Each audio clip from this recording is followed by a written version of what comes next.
അത്യുന്നതനായ സകലത്തിൻ്റെയും സ്രഷ്ടാവായ പ്രപഞ്ചത്തിൻ്റെ നിയന്താവായ അത്യുന്നത ദൈവത്തിന് എല്ലാം മഹത്വം എന്നേക്കും ഉണ്ടായിരിക്കട്ടെ. ദൈവപുത്രിയായ പരിശുദ്ധ ജ്ഞാനത്തിലൂടെ അത്യുന്നതനായ ദൈവം ചെയ്യുന്ന എല്ലാ പ്രവൃത്തികളും മഹത്വപ്പെടട്ടെ. പരിശുദ്ധ ജ്ഞാനത്തിൻ്റെ എല്ലാ പ്രവൃത്തികളിലും ദൈവജ്ഞാനമായ പരിശുദ്ധ അമ്മ മഹത്വപ്പെടട്ടെ. ആമേൻ. പ്രിയപ്പെട്ടവരെ,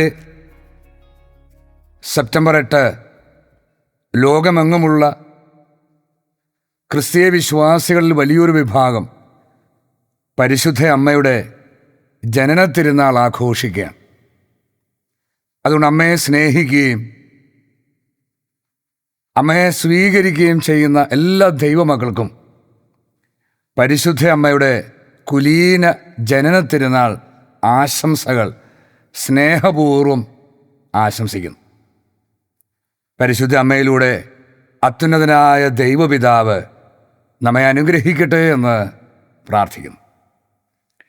പ്രിയപ്പെട്ടവരെ, ജ്ഞാനത്തിൻ്റെ പുസ്തകം 9-ാം അധ്യായം 11-ാം തിരുവചനം, സകലതും അറിയുന്ന അവൾ എൻ്റെ പ്രവൃത്തികളിൽ എന്നെ ബുദ്ധിപൂർവം നയിക്കും. സകലതും അറിയുന്ന ജ്ഞാനം എൻ്റെ പ്രവൃത്തികളിൽ എന്നെ ബുദ്ധിപൂർവം നയിക്കും. തൻ്റെ മഹത്വത്താൽ അവൾ എന്നെ പരിപാലിക്കും.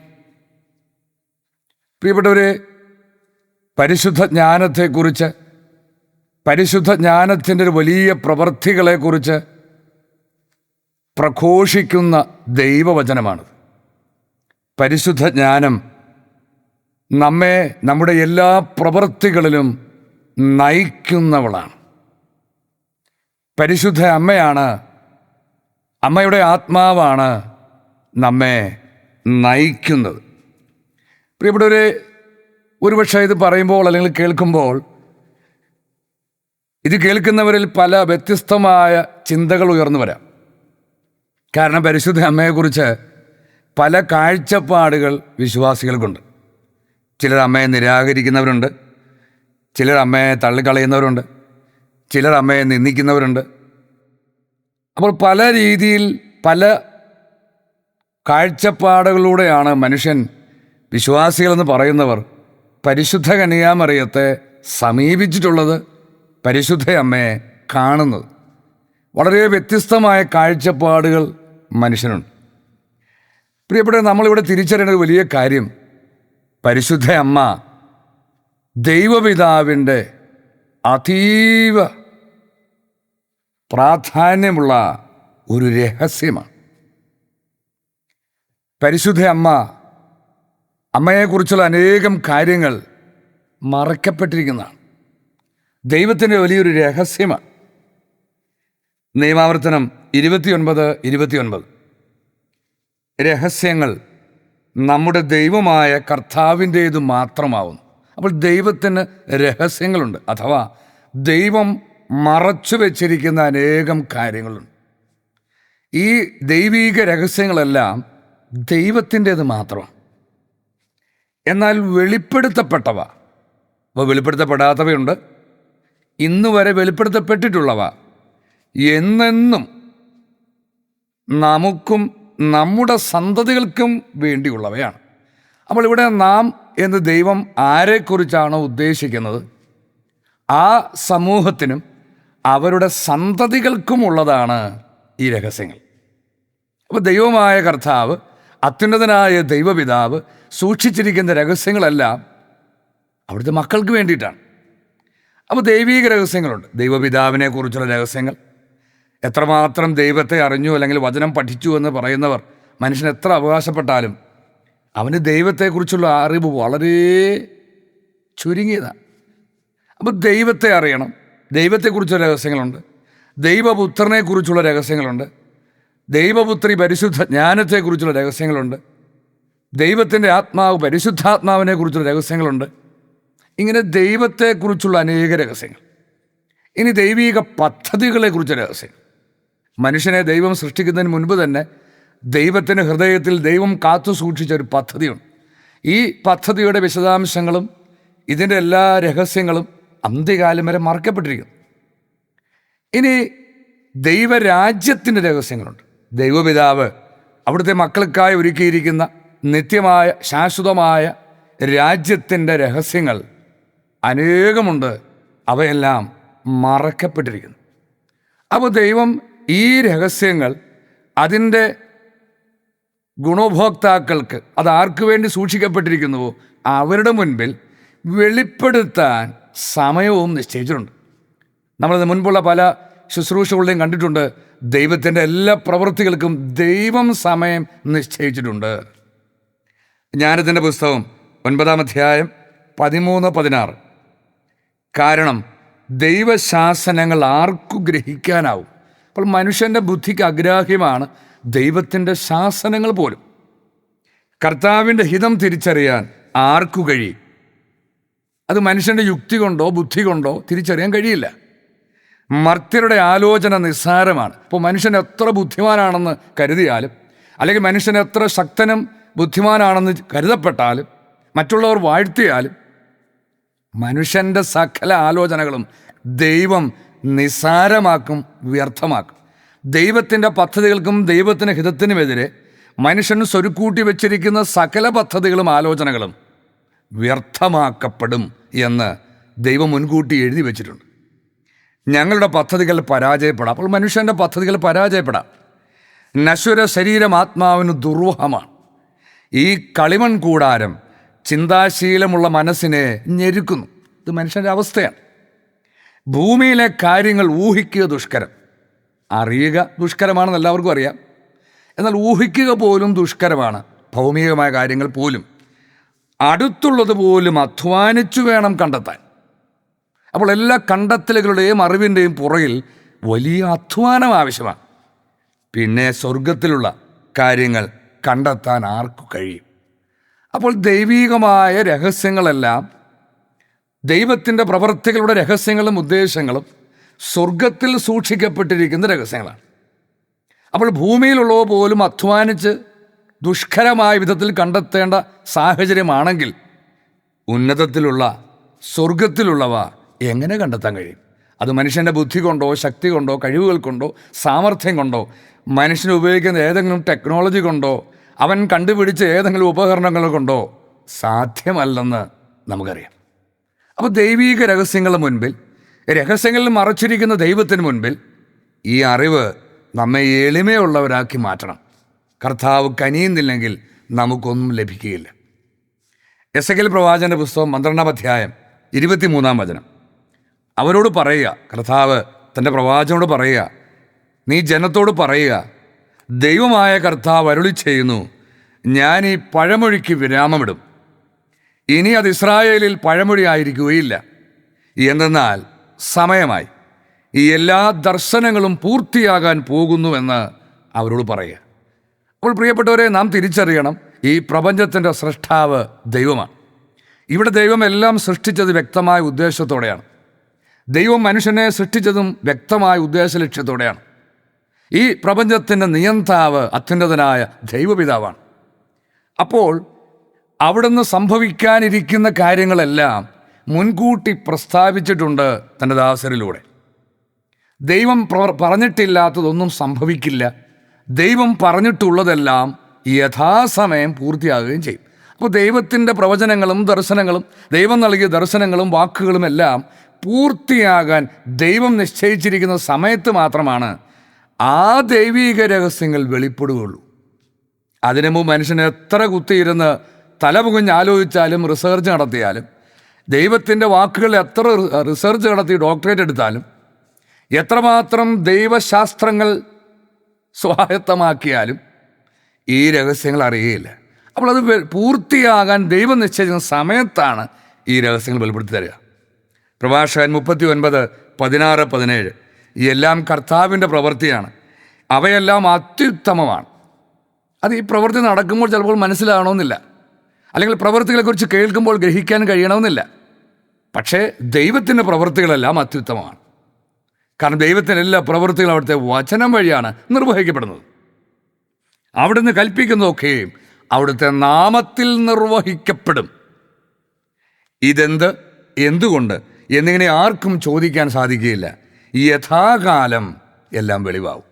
അപ്പോൾ ദൈവത്തിൻ്റെ എല്ലാ രഹസ്യങ്ങളും വെളിവാക്കപ്പെടുന്ന സമയമുണ്ട്. ദൈവത്തിൻ്റെ എല്ലാ ദർശനങ്ങളും പൂർത്തിയാകുന്ന ഒരു സമയമുണ്ട് എന്ന് ദൈവം തന്നെ പ്രഖ്യാപിച്ചിട്ടുണ്ട്. അപ്പോൾ ആ സമയമാകുമ്പോഴാണ് ഈ ദൈവീക രഹസ്യങ്ങളെല്ലാം വെളിപ്പെടുത്തപ്പെടുക.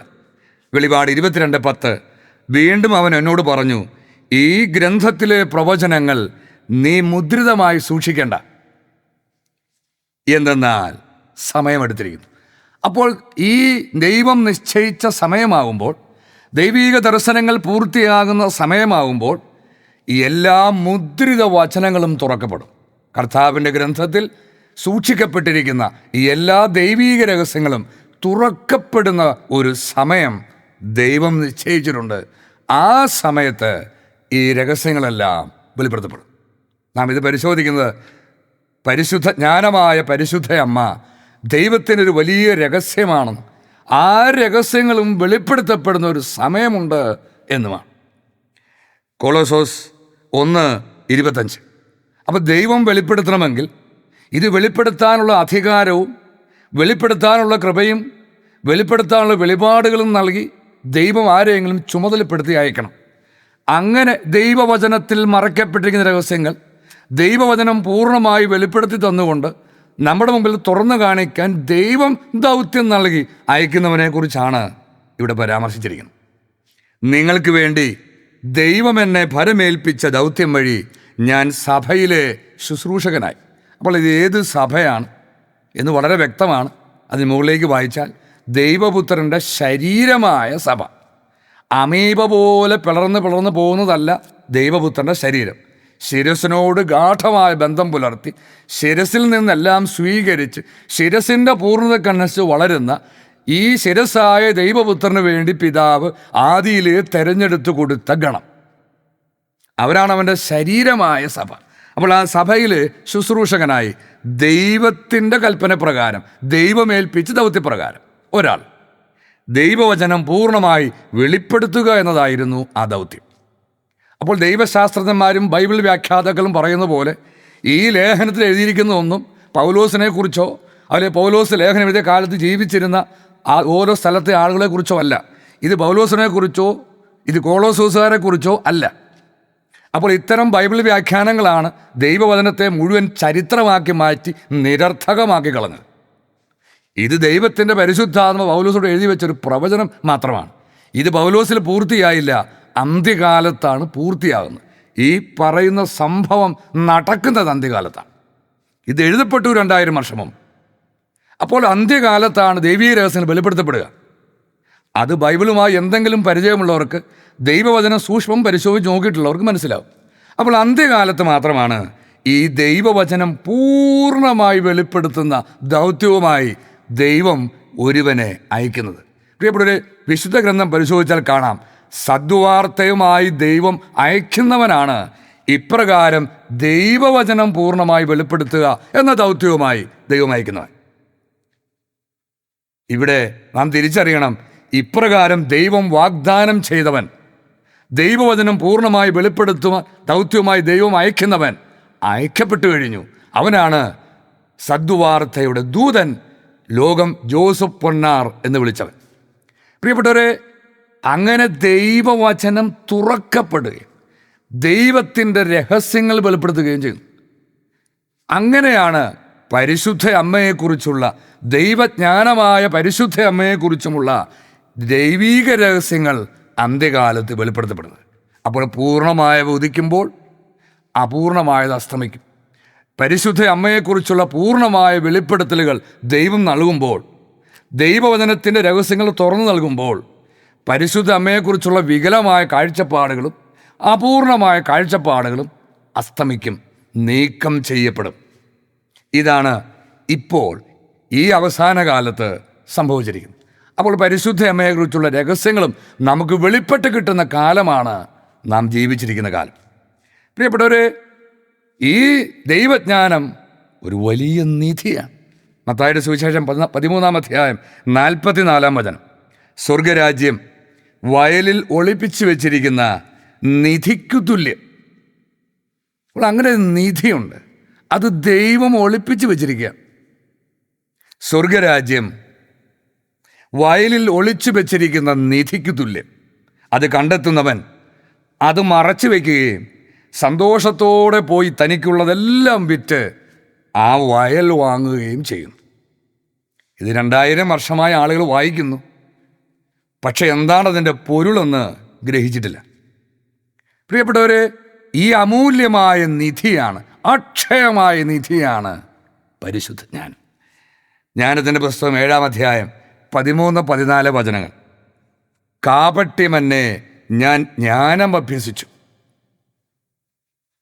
ഇതാരാണ് പറയുന്നുള്ള രഹസ്യങ്ങളൊക്കെ സദ്വാർത്തയിലൂടെ സദ്വാർത്ത ദൂതൻ പഠിപ്പിച്ചിട്ടുണ്ട്. വൈമനസ്യമന്യേ അത് പങ്കുവച്ചു.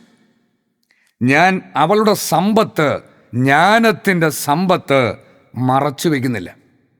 അത് മനുഷ്യർക്ക് അക്ഷയ നിധിയാണ്. മനുഷ്യർ നിധിയെക്കുറിച്ച് കേട്ടിട്ടുണ്ട്. നിധി കിട്ടുമ്പോൾ സന്തോഷിക്കാറുണ്ട്, നിധി തേടി അലയാറുണ്ട്. ചില ആളുകൾ ജീവിതം മുഴുവൻ നിധി നടക്കാറുണ്ട്.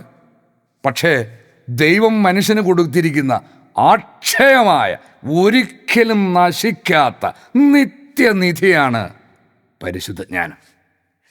അത് മനുഷ്യർക്ക് അക്ഷയ നിധിയാണ്. ജ്ഞാനം സിദ്ധിച്ചവർ, ഈ നിധി നേടുന്നവർ ദൈവത്തിൻ്റെ സൗഹൃദം നേടുന്നു. അവളുടെ പ്രബോധനം അവരെ അതിന് യോഗ്യരാക്കും. പ്രിയപ്പെട്ടവരെ, ജ്ഞാനത്തെ പരിശുദ്ധ ബൈബിളിലുടനീളം നമ്മൾ കാണുന്നത് ഇങ്ങനെയാണ്, ഒരു വ്യക്തിയായിട്ടാണ്. അവളുടെ പ്രബോധനം, ജ്ഞാനത്തെ അവൾ എന്ന് വിശുദ്ധ ഗ്രന്ഥത്തിലുടനീളം വിശേഷിപ്പിച്ചിരിക്കുന്നത് നമുക്ക് കാണാൻ സാധിക്കും. പ്രിയപ്പെട്ട, അതുകൊണ്ട് മനുഷ്യർ ചിലർ കരുതുന്ന പോലെ ദൈവത്തിൻ്റെ ഒരു ക്വാളിറ്റി അല്ല ജ്ഞാനം, ദൈവത്തിൻ്റെ ഒരു പ്രത്യേക കഴിവല്ല ജ്ഞാനം. ദൈവത്തിൽ നിന്ന് പുറപ്പെടുന്ന സ്വതന്ത്ര ദൈവീക വ്യക്തിത്വമുള്ള ആത്മാവാണ് ജ്ഞാനം. ദൈവത്തിൽ നിന്ന് പുറപ്പെടുന്ന സ്വതന്ത്ര ദൈവീക വ്യക്തിത്വമുള്ള വചനത്തിൻ്റെ ആത്മാവാണ് യേശു ക്രിസ്തുവിൻ്റെ ആത്മാവ് എന്നതുപോലെ തന്നെ ദൈവത്തിൽ നിന്ന് പുറപ്പെടുന്ന സ്വതന്ത്ര ദൈവീക വ്യക്തിത്വമുള്ള ജ്ഞാനത്തിൻ്റെ ആത്മാവുണ്ട്. പ്രിയപ്പെട്ടവരെ, ഈ ആത്മാവിനെ തിരിച്ചറിഞ്ഞാലാണ്, ഈ ആത്മാവിനെ സ്വീകരിക്കാൻ കഴിഞ്ഞാലാണ് നമുക്ക് ജ്ഞാനം സ്വന്തമാക്കാൻ കഴിയുക. പ്രിയപ്പെട്ടവരെ, അതുകൊണ്ട് ചില ആളുകൾ പറയുന്ന പോലെ ഇത് ലോക ചരിത്രത്തിലുണ്ടായിട്ടുള്ള ഒരു തത്വശാസ്ത്ര മേഖലയാണ് നോസ്റ്റിസിസം എന്നറിയപ്പെടും. ഈ പരിശുദ്ധ ബൈബിളിൽ പറഞ്ഞിരിക്കുന്ന ദൈവത്തിൽ നിന്ന് പുറപ്പെടുന്ന ഈ ജ്ഞാനത്തിൻ്റെ ആത്മാവിന് ഈ വികലമായ കാഴ്ചപ്പാടുകളുമായി, ഇത്തരം തത്വചിന്തകളുമായി ഒരു ബന്ധവുമില്ല. അതുകൊണ്ട് ദൈവത്തിൻ്റെ വചനം നമ്മെ പഠിപ്പിക്കുന്ന ഒരു ജ്ഞാനമുണ്ട്. ദൈവത്തിൻ്റെ വചനം നമ്മുടെ മുമ്പിൽ കാണിച്ചു തരുന്ന ജ്ഞാനത്തിൻ്റെ ഒരു ആത്മാവുണ്ട്. അത് പരിശുദ്ധ ബൈബിളിൽ ഉടനീളം നമുക്ക് കാണാൻ സാധിക്കും. എന്നാൽ ഇത്തരം അറിവുകളെ, ഭൗതികമായ ഇത്തരം അറിവുകളെ ദൈവവചനം വിളിപ്പിക്കുന്നത് വിജ്ഞാനാഭാസം എന്നാണ്. വിജ്ഞാനത്തിൻ്റെ പ്രതീതി ജനിപ്പിക്കുന്ന ഒരാഭാസം. 1 തിമോത്തിയോസ് 6:20.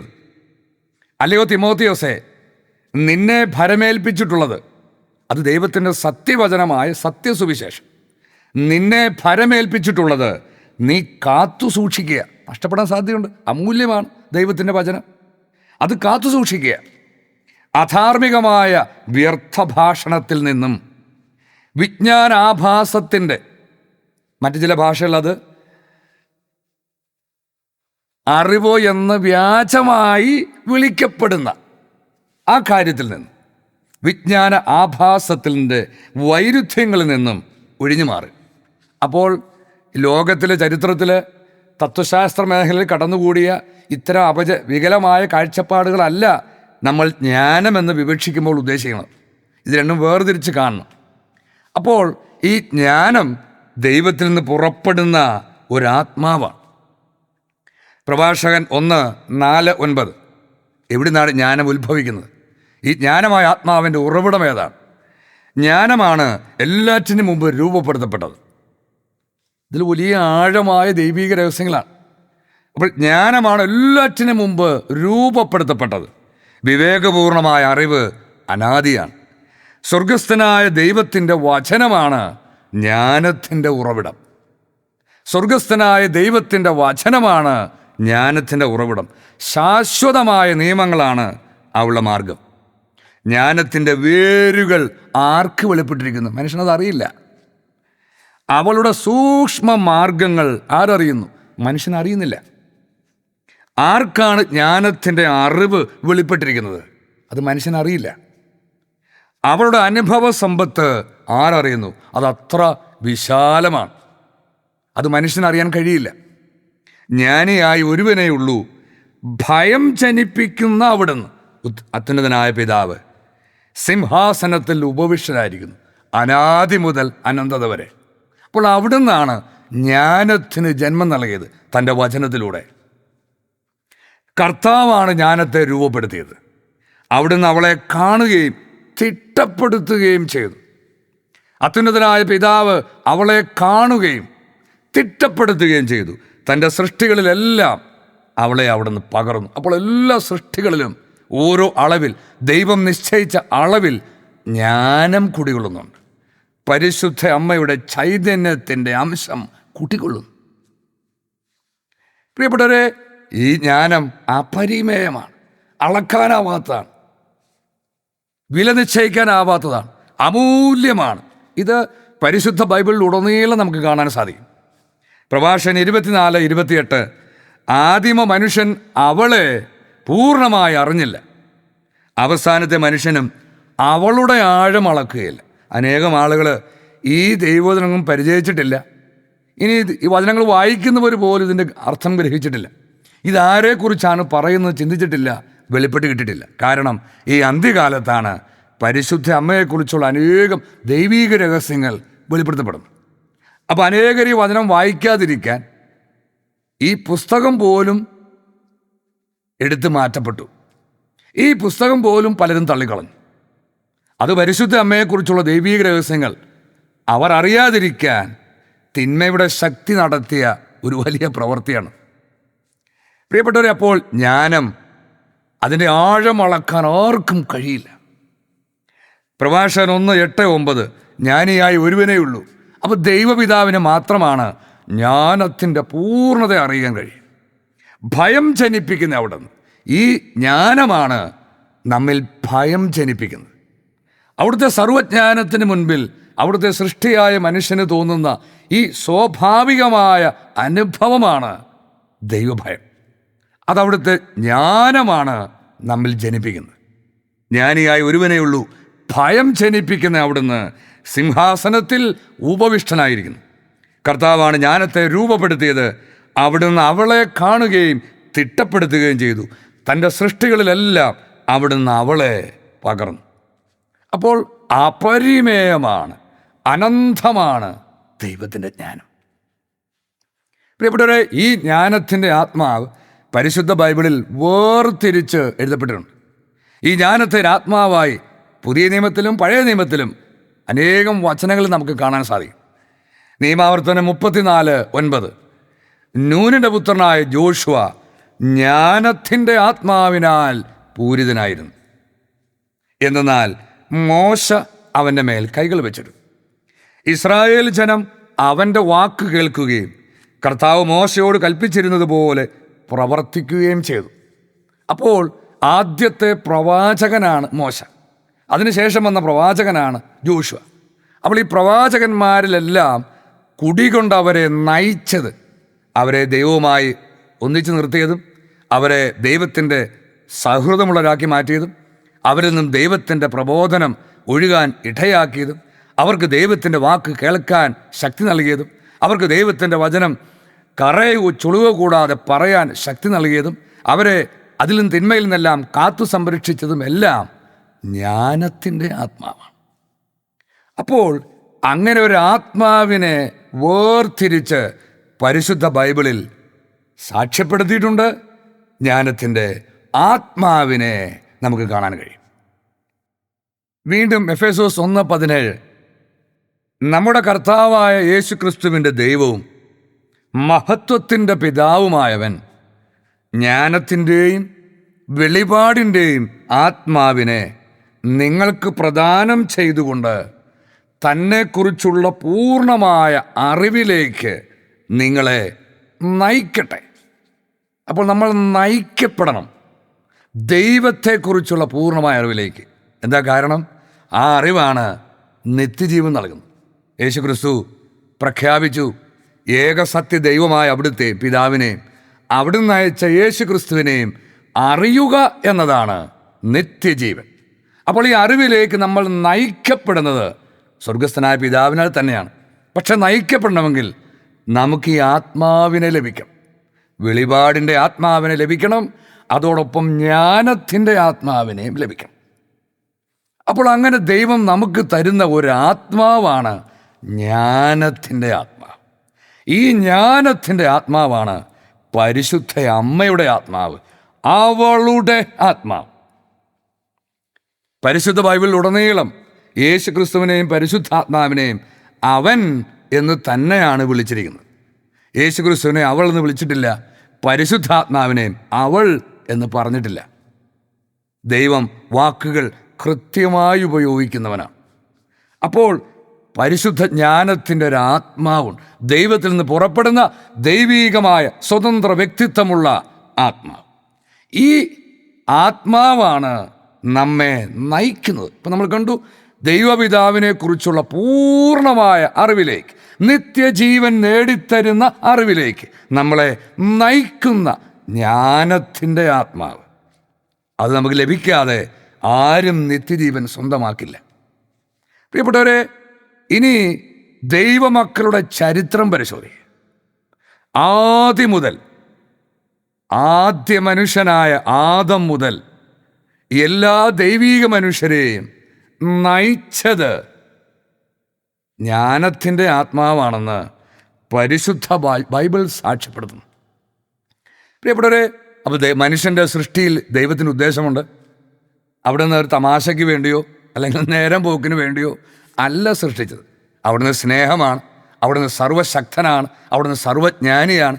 തൻ്റെ അനന്തമായ സ്നേഹത്തിൽ നിന്നും ജ്ഞാനത്തിൽ നിന്നും പുറപ്പെട്ട ദൈവത്തിൻ്റെ ഒരു പ്രവൃത്തിയാണ് സൃഷ്ടി. അപ്പോൾ മക്കൾക്ക് ജന്മം നൽകിയ ദൈവം അത് അവിടുത്തെ സ്നേഹത്തിൽ നിന്നാണ് നൽകിയത്. അപ്പോൾ മക്കളെക്കുറിച്ചുള്ളൊരു പദ്ധതി ദൈവത്തിൻ്റെ മനസ്സിലുണ്ട്. ദൈവമക്കളുടെ നിത്യമായ ഭാവിക്ക് വേണ്ടിയുള്ള, ഐശ്വര്യത്തിന് വേണ്ടിയുള്ള ദൈവത്തിൻ്റെ ഒരു പദ്ധതി. എന്താണ് ഈ പദ്ധതി എന്ന് വെളിപ്പെടുത്തപ്പെടുന്നതും അന്ത്യകാലത്താണ്. അത് വെളിപ്പെടുത്തപ്പെട്ടത് സദ്വാർത്ത എന്ന ദൈവവചന പ്രഘോഷണത്തിലൂടെയാണ്. അപ്പോൾ ഈ പദ്ധതി വെളിപ്പെടുത്താൻ വേണ്ടി കൂടിയാണ് ദൈവം സദ്വാർത്ത ദൂതനെ, യേശയ്യാ പ്രവാചകനെ ഈ അന്ത്യകാലത്ത് അയച്ചത്. അപ്പോൾ ഈ പദ്ധതിയിലൂടെ അനുസരിച്ച് ദൈവമക്കൾ ചരിക്കണം. ഇനി അതിന് ദൈവം ഒരു തെരഞ്ഞെടുപ്പ് നടത്തുന്നു. നമ്മൾ വിശുദ്ധ ഗ്രന്ഥം പരിശോധിച്ചാൽ കാണാം, അബ്രാഹത്തിൽ ഈ തെരഞ്ഞെടുപ്പ് ആരംഭിക്കുന്നതായി, യാക്കോബിൽ ഈ തെരഞ്ഞെടുപ്പ് അവസാനിക്കുന്നതായി. അഥവാ തെരഞ്ഞെടുക്കപ്പെട്ടവരെല്ലാം യാക്കോബിൽ ആയിരിക്കുന്നത് നമുക്ക് കാണാൻ സാധിക്കും. അപ്പോൾ ഇവിടെ ഈ പദ്ധതിക്കനുസരിച്ച്, തിരഞ്ഞെടുപ്പിന് ലക്ഷ്യമനുസരിച്ച് മനുഷ്യൻ പ്രവർത്തിക്കണം. എന്നാൽ ഏദൻ തോട്ടത്തിൽ മനുഷ്യൻ സാത്താനാൽ വഞ്ചിതനായി വീണു. അപ്പോൾ അവൻ്റെ ജഡമോഹങ്ങൾ ഉണർത്തപ്പെട്ടു. അപ്പോൾ ഈ ലോകത്തിൻ്റെ മോഹങ്ങളിലൂടെ, ജഡമോഹങ്ങളിലൂടെ അനേകം മനുഷ്യനിൽ തിന്മയിലേക്ക് വശീകരിക്കുന്ന സാത്താൻ്റെ പ്രവൃത്തികളുടെ മധ്യയാണ് മനുഷ്യനെ ജീവിക്കുന്നത്. അനേകം തന്ത്രങ്ങൾ ഒരുക്കുന്ന തിന്മയുടെ ശക്തിയായ സാത്താൻ ദൈവമക്കളെ ദൈവത്തിൽ നിന്നും, ദൈവികമായവയിൽ നിന്നും, ആത്മീയമായവയിൽ നിന്നും, സ്വർഗീയമായവയിൽ നിന്നും തിരിച്ച് ഭൗതികമായവയിലേക്കും, ലൗകികമായവയിലേക്കും, ജഡികമായവയിലേക്കും, നാശോന്മുഖമായവയിലേക്കും തൻ്റെ വശീകരണത്താൽ കണ്ണുങ്ങളുടെ ദുരാശയും ജഡത്തിൻ്റെ ദുരാശയും ഉണർത്തി വശീകരിച്ചു കൊണ്ടുപോകുന്ന, വലിച്ചിഴച്ചു പോകുന്ന സാത്താൻ്റെ പ്രവൃത്തികളാണ് മനുഷ്യനെന്നും അഭിമുഖീകരിക്കുന്നത്. അപ്പോൾ ഈ സാത്താൻ്റെ പ്രവൃത്തികളുടെ മധ്യത്തിൽ നിന്നുകൊണ്ട് ദൈവം എന്തിനു വേണ്ടിയാണ് മക്കളെ ഏദൻ തോട്ടത്തിൽ നിന്ന് പുറത്താക്കിയത്, എന്ത് ദൗത്യം നൽകിയാണ് അവരെ പറഞ്ഞയച്ചത്, എന്ത് ദൗത്യത്തിന് വേണോ ദൈവം മക്കളെ സൃഷ്ടിച്ചത്, ആ ഡ്യൂട്ടി പൂർത്തിയാക്കി തിരിച്ചു വരണമെങ്കിൽ, ദൈവസന്നിധിയിലേക്ക് തിരിച്ചു വരണമെങ്കിൽ അവനെ നയിക്കാൻ ഒരാളുണ്ടാണ്. മനുഷ്യവർഗത്തെ, ദൈവ മക്കളെ, ദൈവ മനുഷ്യരെ നയിക്കാൻ ഒരാൾ. ഈ നയിക്കുന്നവളാണ് ആദം മുതലുള്ളവരെ നയിച്ചവളാണ് ദൈവജ്ഞാനമായ പരിശുദ്ധയമ്മ. അപ്പോൾ ഈ വലിയ ഒരു പ്രവൃത്തി, അമ്മയുടെ ഈ വലിയ ദൗത്യം നാം തിരിച്ചറിഞ്ഞാലാണ് നമുക്ക് നമ്മെ തന്നെ സന്തോഷത്തോടെ പൂർണ്ണമായും എളിമപ്പെട്ടുകൊണ്ട് നമ്മെ അമ്മയുടെ നിയന്ത്രണത്തിനായി നമുക്ക് സമർപ്പിക്കാൻ കഴിയുള്ളൂ. അതുകൊണ്ട് അമ്മയുടെ ഈ നയിക്കലിൻ്റെ പ്രവൃത്തികളെക്കുറിച്ച് എഴുതപ്പെട്ടിരിക്കുന്ന ദൈവവചനങ്ങളെല്ലാം നാം പരിശോധിച്ച് പഠിക്കണം. ജ്ഞാനത്തിൻ്റെ പുസ്തകം 10-ാം അധ്യായം 1 മുതൽ 6 വരെ, ഏകനായി ആദ്യം സൃഷ്ടിക്കപ്പെട്ട ലോകപിതാവിനെ, ആദത്തെ ജ്ഞാനം കാത്തുരക്ഷിച്ചു. അപ്പോൾ ജ്ഞാനമാണ് നശിച്ചു പോകുന്ന അവസ്ഥയിൽ നിന്ന് ആദ്യ പിതാവിനെ കാത്തു സംരക്ഷിച്ചത്. അഥവാ ജ്ഞാനത്തിൻ്റെ നയിക്കലിലൂടെയാണ്, ജ്ഞാനത്തിൻ്റെ നയിക്കലിന് ആദം തന്നെ തന്നെ വിട്ടുകൊടുക്കുകയും സമർപ്പിക്കുകയും ചെയ്തപ്പോഴാണ് അവന് തന്നെ തന്നെ കാത്തുരക്ഷിക്കാൻ കഴിഞ്ഞത്, സംരക്ഷിക്കാൻ കഴിഞ്ഞത്. പാപത്തിൽ നിന്ന് വീണ്ടെടുത്തു. അപ്പോൾ സംഭവിച്ചു പോയ പാപത്തിൽ നിന്ന് ആദി മാതാപിതാക്കളെ, ആദത്തെ വീണ്ടെടുത്തത് പരിശുദ്ധ ജ്ഞാനമാണ്. സർവവും ഭരിക്കാൻ അവന് ശക്തി നൽകി. അപ്പോൾ ജ്ഞാനത്താലാണ് ഭരിക്കാൻ കഴിയുക. ദൈവം ആദത്തിന് കൊടുത്ത ഏറ്റവും വലിയ ദൗത്യമാണ് സകലതും ഭരിക്കാനുള്ള ദൗത്യം. അത് ആദത്തിൻ്റെ ഡ്യൂട്ടിയാണ്, ആദത്തിൻ്റെ അധികാരമാണ്. ഈ അധികാരം ദൈവഹിതത്തിനൊത്ത് നിർവഹിക്കാൻ ആദത്തെ, ആദി മാതാപിതാക്കളെ, ഈ അധികാരം നൽകപ്പെട്ടവരെ പ്രാപ്തരാക്കുന്നത് ദൈവത്തിൻ്റെ ജ്ഞാനമായ പരിശുദ്ധ അമ്മയാണ്. അധർമ്മിയായ ഒരുവൻ കായേൻ കോപത്തിൽ അവളെ ഉപേക്ഷിച്ചപ്പോൾ ക്രൂരമായ ഭ്രാതൃഹത്യ ചെയ്ത് സ്വയം നശിച്ചു. അപ്പോൾ ജ്ഞാനത്തെ ഉപേക്ഷിക്കുന്നവൻ സ്വയം നശിക്കും. ജ്ഞാനത്തെ ഉപേക്ഷിക്കുന്നവൻ സാത്താൻ്റെ അടിമത്തത്തിലാവും. ജ്ഞാനത്തെ ഉപേക്ഷിക്കുന്നവൻ സാത്താൻ്റെ കയ്യിലെ പാവകളായി മാറും. ജ്ഞാനത്തെ ഉപേക്ഷിക്കുന്നവൻ ജീവൻ നഷ്ടപ്പെടുത്തും. അവൻ മൂലം ഭൂമി പ്രളയത്തിലാണ്ടപ്പോൾ വെറും തടിക്കഷണത്താൽ നീതിമാനെ നയിച്ച് ജ്ഞാനം അതിനെ വീണ്ടും രക്ഷിച്ചു. അങ്ങനെ നോഹയെ രക്ഷിച്ചതും ജ്ഞാനമാണ്, നോഹയെ നയിച്ചതും ജ്ഞാനമാണ്. നോഹ ജ്ഞാനത്തിന് കീഴ്പ്പെട്ടപ്പോഴാണ്, നോഹ ജ്ഞാനത്തെ അനുസരിച്ചതുകൊണ്ടാണ് അന്നുവരെ സംഭവിക്കാതിരുന്ന ജലപ്രളയത്തെക്കുറിച്ച് ദൈവം മുന്നറിയിപ്പ് കൊടുത്തപ്പോൾ അതിനനുസരിച്ച് ചിന്തിക്കാനും പ്രവർത്തിക്കാനും തൻ്റെയും തന്നെ കുടുംബത്തിന് രക്ഷ ഉറപ്പിക്കാനും നോഹയ്ക്ക് കഴിഞ്ഞത്. അവിടെയുള്ള ജനങ്ങൾ മുഴുവൻ നോഹയെ പരിഹസിച്ചപ്പോഴും നോഹയുടെ പ്രവൃത്തിയെ തള്ളിക്കളഞ്ഞപ്പോഴും നോഹ ജ്ഞാനത്തിന് കീഴ്പ്പെട്ടു നിന്നുകൊണ്ട് ജ്ഞാനത്താൽ നയിക്കപ്പെട്ട് ദൈവത്തിൻ്റെ ഹിതത്തിനനുസരിച്ച് പ്രവർത്തിക്കുകയും രക്ഷപ്പെടുകയും ചെയ്തു. അപ്പോൾ ജ്ഞാനമാണ്, പരിശുദ്ധ ജ്ഞാനത്തിൻ്റെ ആത്മാവാണ് നോഹയെ നയിച്ചത്. തിന്മ ചെയ്യാൻ ഒത്തുകൂടിയ ജനങ്ങളെ ചിതറിച്ചപ്പോൾ ജ്ഞാനം നീതിമാനെ തിരിച്ചറിയുകയും അബ്രാഹത്തെ തിരിച്ചറിഞ്ഞു. അവനെ ദൈവസമക്ഷം നിഷ്കളങ്കനായി കാത്തു സൂക്ഷിക്കുകയും ചെയ്തു. അപ്പോൾ ജ്ഞാനം തിരിച്ചറിയുന്നു ആരാണ് നീതിമാൻ, ആരാണ് ദൈവത്തിൻ്റെ തിരഞ്ഞെടുപ്പുള്ളവൻ, ആരാണ് രക്ഷിക്കപ്പെടേണ്ടവർ, ആരാണ് ശിക്ഷിക്കപ്പെടേണ്ടവർ, ആരെയാണ് കാത്തു സൂക്ഷിക്കേണ്ടത്. ഇതറിയുന്നവളാണ് പരിശുദ്ധ ജ്ഞാൻ. അങ്ങനെ സംരക്ഷിക്കപ്പെടേണ്ടവരെ പരിശുദ്ധ ജ്ഞാനം കാത്തു സൂക്ഷിക്കും. അപ്പോൾ പരിശുദ്ധ ജ്ഞാനം ഈ ദൈവിക മനുഷ്യരെ മുഴുവൻ നയിക്കുകയും അങ്ങനെ കാത്തു സൂക്ഷിക്കുകയും ചെയ്തു. സാത്താൻ്റെ സകല പ്രവൃത്തികളിൽ നിന്ന്, ദൈവത്തിൻ്റെ പദ്ധതികളിൽ നിന്ന് വിട്ടുപോകാതെ, തങ്ങളെ തന്നെ നാശത്തിൽ ചെന്ന് വീഴാതെ ജ്ഞാനം കാത്തുരക്ഷിച്ചു. തൻ്റെ പുത്രവാത്സല്യത്തിന് മുൻപിലും അവനെ കരുത്തോടെ നിർത്തി. അപ്പോൾ പരിശുദ്ധ ജ്ഞാനത്തിൻ്റെ ആത്മാവാണ് തൻ്റെ മകനെ മോറിയ മലയിൽ സമർപ്പിക്കാൻ അബ്രാഹത്തിന് കരുത്ത് നൽകിയത്. ആ വലിയ പരീക്ഷണത്തിലും അബ്രാഹത്തിൻ്റെ കൂടെ നിന്ന് അബ്രാഹത്തെ നേർവഴിക്ക് നയിച്ച് ശരിയായ ചിന്തകൾ നൽകി, ശരിയായ ബോധ്യങ്ങൾ നൽകി, ശരിയായ തെരഞ്ഞെടുപ്പ് നടത്തി ദൈവത്തിന് മുൻപിൽ വിജയിക്കാൻ അബ്രാഹത്തെ ശക്തിപ്പെടുത്തിയത്, നയിച്ചത് പരിശുദ്ധ ജ്ഞാനത്തിൻ്റെ ആത്മാവാണ്, പരിശുദ്ധ അമ്മയുടെ ആത്മാവാണ്. അമ്മയാണ് നയിക്കുന്നവൾ. അധർമ്മികൾ നശിച്ചപ്പോൾ ജ്ഞാനം ഒരു നീതിമാനെ രക്ഷിച്ചു. പഞ്ചനഗരത്തിൽ പതിച്ച അഗ്നിയിൽ നിന്ന് അവൻ രക്ഷപ്പെട്ടു.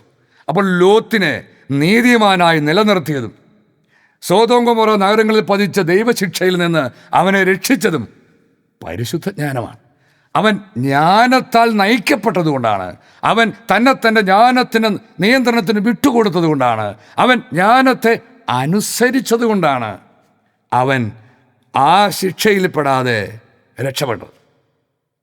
അവനെ രക്ഷിച്ച് മാറ്റിയിട്ടാണ് ദൈവം സൊദോം ഗൊമോറ നഗരങ്ങളെ ശിക്ഷിച്ചത് എന്ന് എഴുതപ്പെട്ടിരിക്കുന്നു. അപ്പോൾ പൂർവികരുടെ ചരിത്രം മുഴുവൻ പരിശോധിച്ചാൽ അവരെ മുഴുവൻ നയിച്ചത് ദൈവജ്ഞാനത്തിൻ്റെ ആത്മാവാണ്, അവളുടെ ആത്മാവാണ് എന്ന് വ്യക്തം. ജ്ഞാനത്തിൻ്റെ പുസ്തകം 10-ാം അധ്യായം 10 മുതൽ 14 വരെ.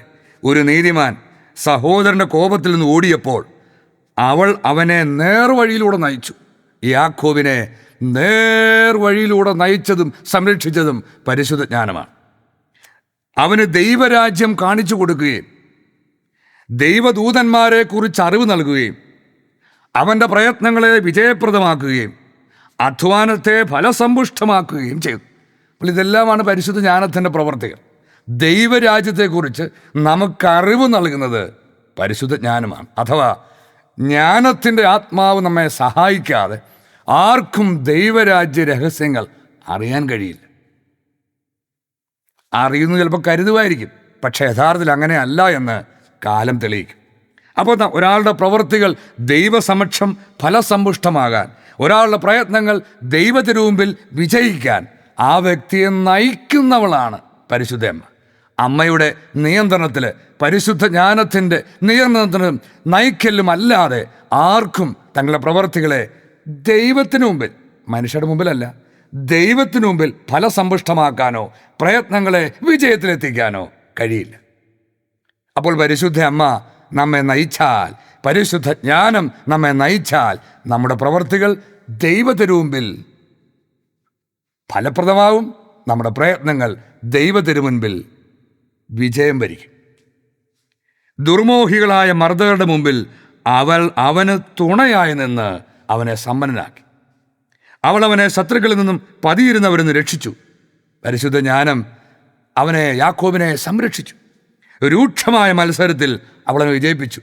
അപ്പോൾ രാത്രി മുഴുവൻ മൽപ്പിടുത്തം നടത്തി അവൻ ദൈവത്തോട് പോലും വിജയം വരിച്ചത് അവൻ ജ്ഞാനത്താൽ നയിക്കപ്പെട്ടതുകൊണ്ടാണ്, ജ്ഞാനത്താൽ ശക്തിപ്പെടുത്തപ്പെട്ടതുകൊണ്ടാണ്. അങ്ങനെ ദൈവഭക്തി എന്തിനേക്കാൾ ശക്തമെന്ന് പഠിപ്പിച്ചു. ഇത് പഠിപ്പിക്കുന്നവളാണ് പരിശുദ്ധ ജ്ഞാനം. അപ്പോൾ ദൈവഭക്തിയാണ് എല്ലാറ്റിലും ശക്തമായതെന്ന് പഠിക്കണമെങ്കിൽ, അറിയണമെങ്കിൽ, അനുഭവിക്കണമെങ്കിൽ നമുക്ക് ദൈവജ്ഞാനം ഉണ്ടായിരിക്കണം. ഒരു നീതിമാൻ വിൽക്കപ്പെട്ടപ്പോൾ ജോസഫ് ജ്ഞാനം അവനെ കൈവിടാതെ പാപങ്ങളിൽ നിന്ന് രക്ഷിച്ചു.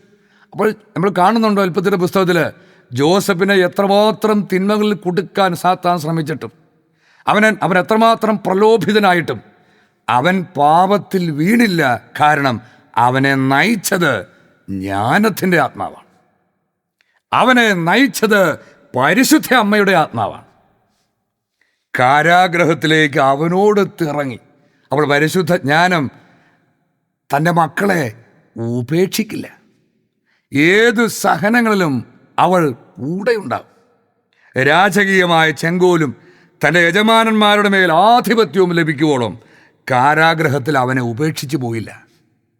ഇതാണ് പരിശുദ്ധ ജ്ഞാനത്തിൻ്റെ പ്രവൃത്തിയുടെ ശ്രേഷ്ഠത, പരിശുദ്ധ ജ്ഞാനത്തിൻ്റെ വിശ്വസ്തതയുടെ മഹനീയത, പരിശുദ്ധ ജ്ഞാനത്തിൻ്റെ പ്രവൃത്തികളുടെ ശക്തി. ശത്രുവിൻ്റെ ആരോപണം കള്ളമാണെന്ന് തെളിയിക്കുകയും യോസഫിന് നിത്യമായ ബഹുമതി നേടിക്കൊടുക്കുകയും ചെയ്തു. ഇത് നേടിക്കൊടുത്തത് പരിശുദ്ധ ജ്ഞാനത്തിൻ്റെ ആത്മാവാണ്. അപ്പോൾ ഇങ്ങനെ ചരിത്രം മുഴുവൻ പരിശോധിച്ചാൽ ദൈവത്തിൻ്റെ തെരഞ്ഞെടുപ്പ് ലഭിച്ച എല്ലാ ദൈവിക പുരുഷന്മാരെയും എല്ലാ ദൈവിക മനുഷ്യരെയും നയിച്ചതും അങ്ങനെ അവരെ സംരക്ഷിച്ചതും അങ്ങനെ അവരെ ശരിയായ പാതയോടെ മുന്നോട്ട് കൊണ്ടുപോയതും അങ്ങനെ അവരെ വിജയിപ്പിച്ചതും പരിശുദ്ധ ജ്ഞാനത്തിൻ്റെ ആത്മാവാണ്. ജ്ഞാനം 10:15-18 നിഷ്കളങ്കമായ വിശുദ്ധ ജനത്തെ മർദ്ദക ജനതയിൽ നിന്ന് ജ്ഞാനം രക്ഷിച്ചു. അപ്പോൾ ഇസ്രായേൽ ജനത്തെ അവരെ മർദ്ദിച്ച ഈജിപ്തുകാരിൽ നിന്ന് രക്ഷിച്ചത് ജ്ഞാനത്തിൻ്റെ ആത്മാവാണ്. അവൾ കർത്താവിൻ്റെ ഒരു ദാസനിൽ മോശയിൽ കുടികൊള്ളുകയും അത്ഭുതങ്ങളാലും അടയാളങ്ങളാലും ഭീകരന്മാരായ രാജാക്കന്മാരെ എതിർക്കുകയും ചെയ്തു.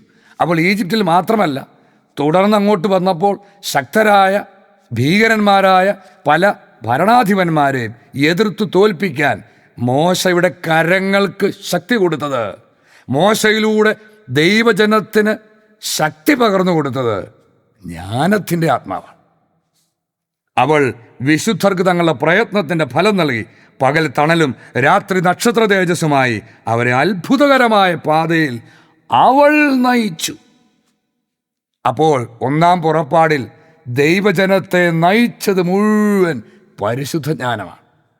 അവർക്ക് അപരിചിതമായ സ്ഥലത്തുകൂടെ സ്വർഗത്തിൻ്റെ അപ്പം സ്വീകരിച്ച് ദൈവത്തിൻ്റെ കരുണയുടെ ശ്രേഷ്ഠത അനുഭവിച്ചുകൊണ്ട് അവർ ഈ മരുഭൂമിയിലൂടെ 40 വർഷം കടന്നുപോയപ്പോൾ വാഗ്ദാന നാട്ടിലേക്ക് പ്രവേശിച്ചപ്പോഴെല്ലാം അവരെ നയിച്ചവരിൽ കുടികൊണ്ടുകൊണ്ട് അവരെ നയിച്ചത് പരിശുദ്ധ ജ്ഞാനത്തിൻ്റെ ആത്മാവ്.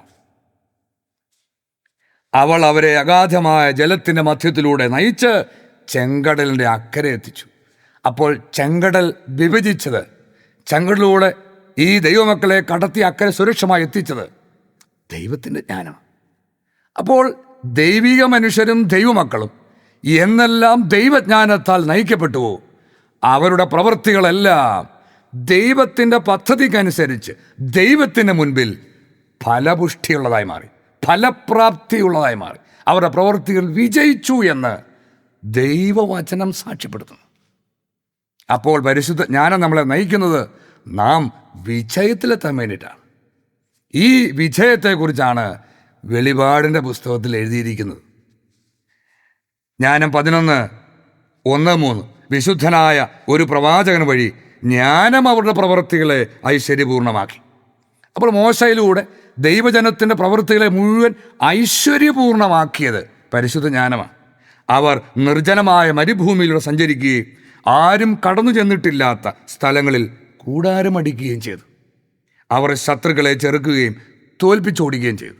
അപ്പോൾ സാത്താനെന്ന ശത്രുവിനെ, പൈശാചി ശക്തികളെന്ന ശത്രുക്കളെ, ദൈവമക്കളുടെ ശത്രുക്കളെ, നാം രക്തത്തിനും മാംസത്തിനെതിരായിട്ടല്ല യുദ്ധം ചെയ്യുന്നത്, പൈശാചിക ശക്തികൾക്കും സാത്താന ശക്തികൾക്കും എതിരെയാണ്. അപ്പോൾ ഈ ശക്തികൾക്കെതിരെയുള്ള നമ്മുടെ ചെറുത്തുനിൽപ്പിൽ, യുദ്ധത്തിൽ ആത്യന്തിക വിജയം നമുക്ക് നേടിത്തരുന്നത് പരിശുദ്ധ ജ്ഞാനമാണ്. ജ്ഞാനം നമ്മെ നയിച്ചാലാണ് ഈ വിജയം നമുക്ക് ഉറപ്പാവുകയുള്ളൂ. ജ്ഞാനം നമ്മെ നയിച്ചാലാണ് നമുക്ക് വിജയത്തിലെത്തിച്ചേരാൻ സാധിക്കുകയുള്ളൂ. പ്രിയപ്പെട്ടവരെ, അപ്പോൾ പൂർവികരുടെ ചരിത്രത്തിലുടനീളം, പ്രവാചകന്മാർ ചരിത്രത്തിലുടനീളം, എല്ലാ ന്യായാധിപന്മാരെയും എല്ലാ ദൈവമനുഷ്യരുടെയും ചരിത്രത്തിലുടനീളം നമുക്ക് കാണാൻ സാധിക്കും പരിശുദ്ധ ജ്ഞാനത്തിൻ്റെ ആത്മാവാണ് അവരെ നയിച്ചതും വിജയത്തിലെത്തിച്ചതും. ലൂക്കായുടെ സുവിശേഷം 1:39-45 ആ ദിവസങ്ങളിൽ മറിയം യൂദയായിലെ മലമ്പ്രദേശത്തുള്ള ഒരു പട്ടണത്തിലേക്ക് തിടുക്കത്തിൽ യാത്ര പുറപ്പെട്ടു. അവൾ സക്രിയായുടെ വീട്ടിൽ പ്രവേശിച്ച് എലിസബത്തിനെ അഭിവാദനം ചെയ്തു. മറിയത്തിൻ്റെ അഭിവാദനം കേട്ടപ്പോൾ എലിസബത്തിൻ്റെ ഉദരത്തിൽ ശിശു കുതിച്ചു ചാടി. അപ്പോൾ എലിസബത്തിൻ്റെ ഉദരത്തിലുണ്ടായിരുന്ന യോഹന്നാന് പരിശുദ്ധ ജ്ഞാനമായ പരിശുദ്ധ അമ്മ ആരെന്ന് നന്നായിട്ടറിയാം. പരിശുദ്ധ അമ്മ ആരെന്ന് പരിശുദ്ധാത്മാവ് എലിസബത്തിനും സക്രിയായ്ക്കും വെളിപ്പെടുത്തി കൊടുക്കുന്നതിന് മുൻപേ അറിഞ്ഞയാളാണ് എലിസബത്തിന് ഉദരത്തിലുള്ള യോഹന്നാൻ. അവൻ സന്തോഷം കൊണ്ട് കുതിച്ചു ചാടി. എലിസബത്ത് പരിശുദ്ധാത്മാവ് നിറഞ്ഞവളായി. അപ്പോൾ യോഹന്നാൻ്റെ ജനനം മുതൽ അവനെ നയിച്ചത് പരിശുദ്ധ ജ്ഞാനമാണ്. ജ്ഞാനത്തിനെയാണ് അവൻ തിരിച്ചറിഞ്ഞതും ജ്ഞാനത്തെയാണ് അവൻ സന്തോഷത്തോടെ സ്വീകരിച്ചതും ജ്ഞാനമായവളെയാണ് അവൻ സന്തോഷത്തോടെ അനുസരിച്ചത്. അവൾ ഉദ്ഘോഷിച്ചു, നീ സ്ത്രീകളിൽ അനുഗ്രഹീതയാണ്, നിന്റെ ഉദരഫലവും അനുഗ്രഹീതം. എൻ്റെ കർത്താവിൻ്റെ അമ്മ, എൻ്റെ അടുത്തു വരാനുള്ള ഈ ഭാഗ്യം എനിക്ക് എവിടെ നിന്ന്? അപ്പോൾ ഇന്ന് പരിശുദ്ധ അമ്മയെ നിരാകരിക്കുന്ന പലർക്കും പരിശുദ്ധാത്മാവ് പറയുന്ന ഇതുപോലും പറയാൻ കഴിയില്ല. പരിശുദ്ധ അമ്മയെ അനുഗ്രഹീതയെന്നും കർത്താവിൻ്റെ ദൈവത്തിൻ്റെ അമ്മയെന്നും വിളിച്ചിട്ടും പരിശുദ്ധാത്മാവ് ഉണ്ട് എന്ന് അവകാശപ്പെടുന്ന അനേകർക്ക് പരിശുദ്ധ അമ്മയെ അമ്മയെന്ന് വിളിക്കാനോ കർത്താവിൻ്റെ അമ്മയെന്ന് വിളിക്കാനോ അനുഗ്രഹീതെന്ന് വിളിക്കാനോ ഇന്ന് വരെ കഴിഞ്ഞിട്ടില്ല.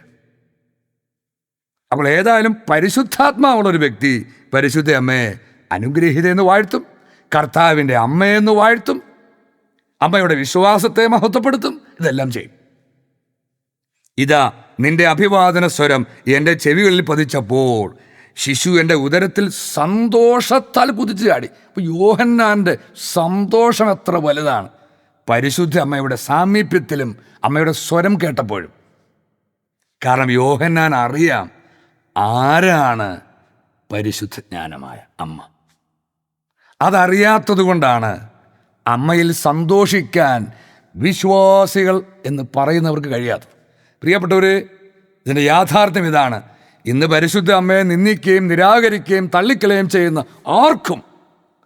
ആർക്കും പരിശുദ്ധ അമ്മ യഥാർത്ഥത്തിൽ ആരെന്ന് അറിയില്ല. അവരുടെ അജ്ഞതയും ഹൃദയകാഠിന്യവും ദൈവവചനം ഗ്രഹിക്കാനുള്ള ജ്ഞാനമില്ലായ്മയുമാണ് ഈ ദൂഷണങ്ങളുടെ മുഴുവൻ വെളിപ്പെടുന്നത്. ഇത് ഈ യഥാകാലം അത്യുന്നതനായ ദൈവം ബോധ്യമാക്കും ലോകത്തിന്. പ്രിയപ്പെട്ടവരെ, ഇനി യേശു ക്രിസ്തുവിൻ്റെ ജീവിതം എടുത്ത് നോക്കിക്കേ. യേശു ക്രിസ്തുവിൻ്റെ ജീവിതത്തിലുടനീളം അവനെ നയിച്ചത് പരിശുദ്ധ അമ്മയാണ്. തന്നെ ശൂന്യനാക്കി ദാസൻ്റെ രൂപം സ്വീകരിച്ച് മനുഷ്യനെ പോലെ ആകൃതിയിൽ കാണപ്പെട്ട് ഈ ഭൂമിയിൽ വന്ന ദൈവപുത്രൻ ഈ ലോകത്തിൽ ഒരു പുരോഹിതൻ്റെയും പണ്ഡിതനെയും കീഴിൽ പഠിക്കാൻ പോയിട്ടില്ല. അവൻ പഠിച്ചത് മുഴുവൻ ദൈവജ്ഞാനമായ അവൻ്റെ അമ്മയുടെ കീഴിലാണ്. കാരണം ദൈവപുത്രൻ യേശു ക്രിസ്തുവിനെ അറിയാം അവൻ്റെ അമ്മ ആരാണ്. ദൈവപുത്രൻ യേശു ക്രിസ്തുവിനെ അറിയാം അവൻ്റെ അമ്മയ്ക്ക് അവൻ്റെ പിതാവ് കൊടുത്തു വിട്ട ഡ്യൂട്ടി എന്താണ്. അതുകൊണ്ട് അവൻ അമ്മയുടെ കീഴിൽ അമ്മയുടെ ശിക്ഷണത്തിൽ പഠിച്ചു, ജ്ഞാനത്താൽ നിറഞ്ഞു, ദൈവവചനത്തിൽ നിറഞ്ഞു. അവൻ ദൈവ ശുശ്രൂഷയ്ക്കായി ഒരുക്കപ്പെട്ടു. 30 വർഷം 3 വർഷത്തെ ശുശ്രൂഷയ്ക്കും അവൻ്റെ കാൽവരിയിലെ ബലിയർപ്പണത്തിനുമായി അവനെ ഒരുക്കിയതും പഠിപ്പിച്ചതും പരിശീലിപ്പിച്ചതും നയിച്ചതും ദൈവജ്ഞാനമായ പരിശുദ്ധ അമ്മയാണ്.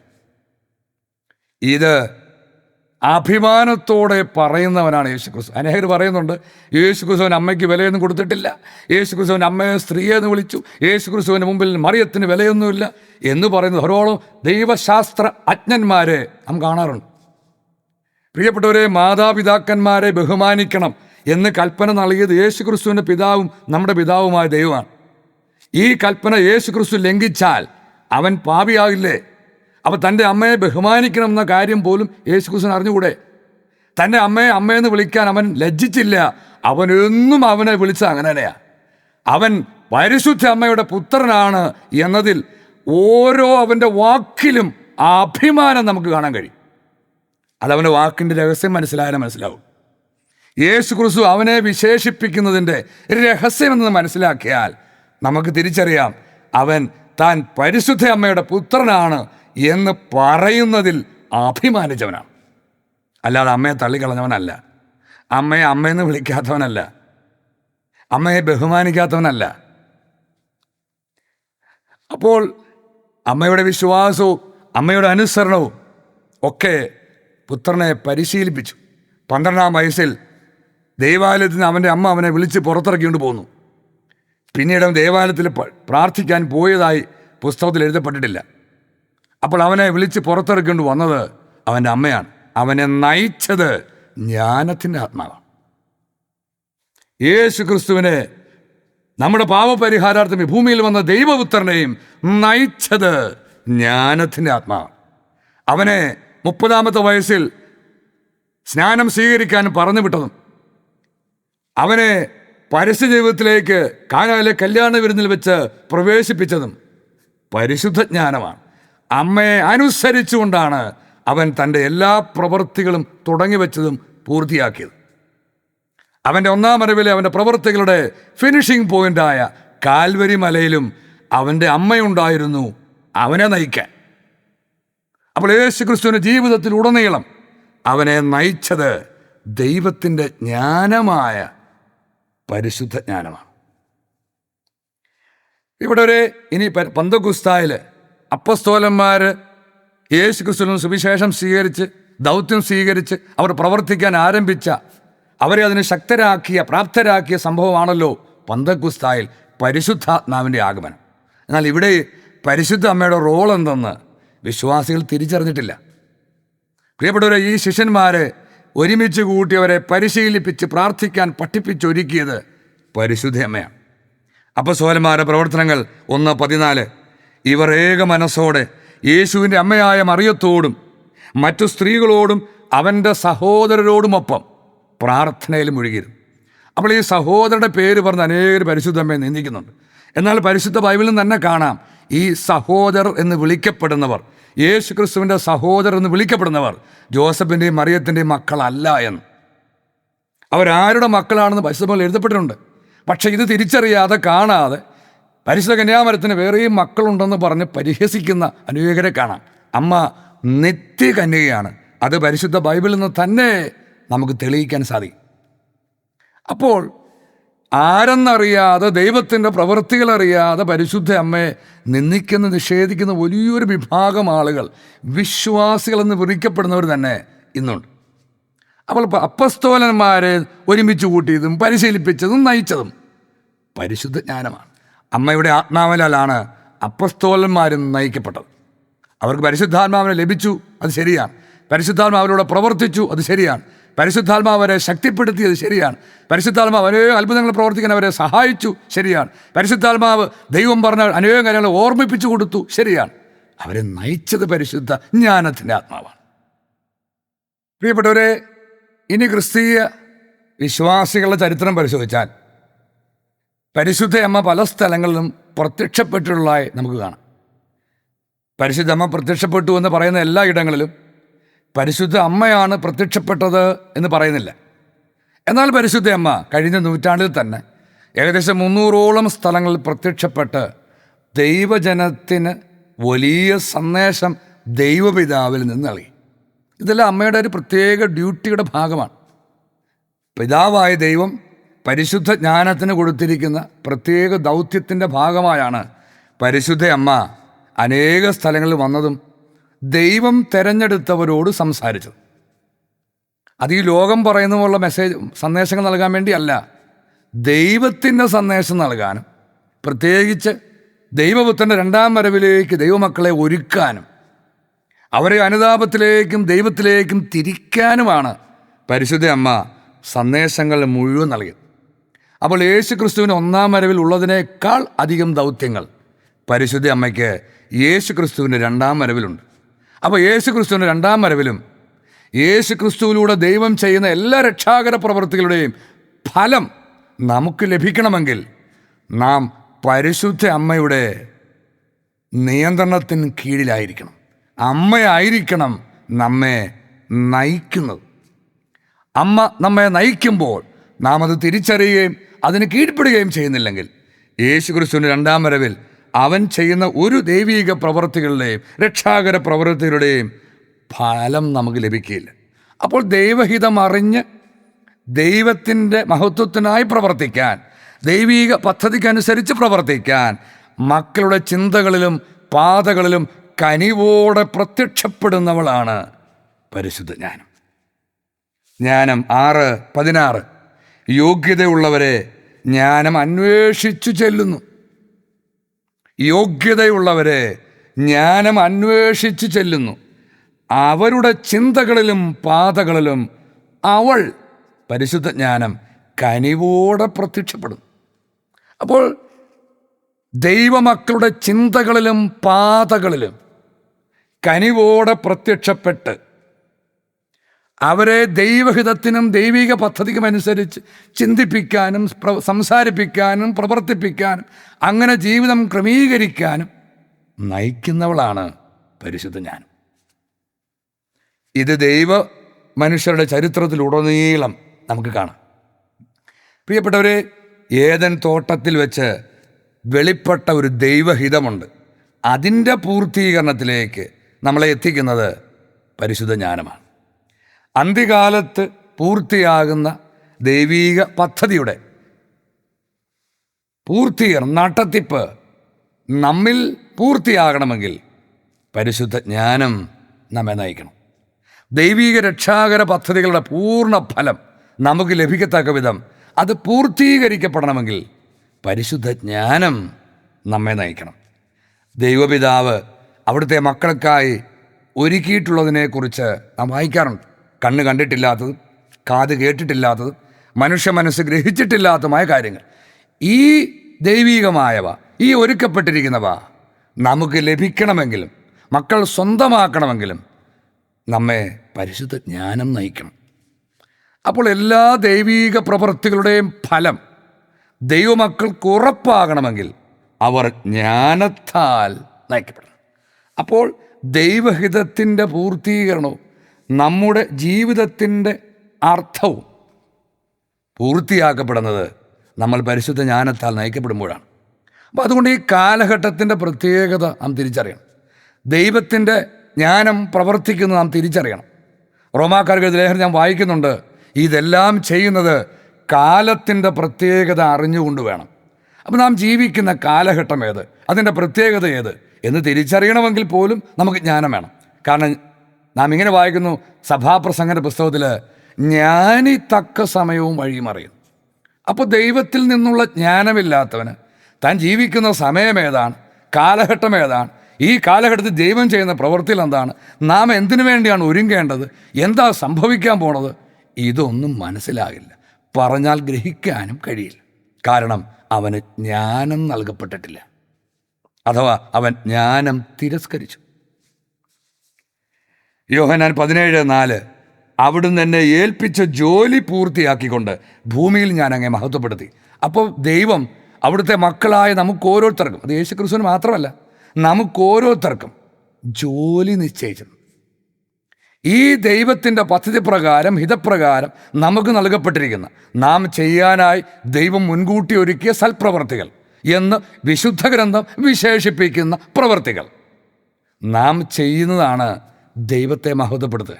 അത് പൂർത്തിയാക്കാതെ നമുക്ക് ദൈവത്തെ മഹത്വപ്പെടുത്താൻ കഴിയില്ല.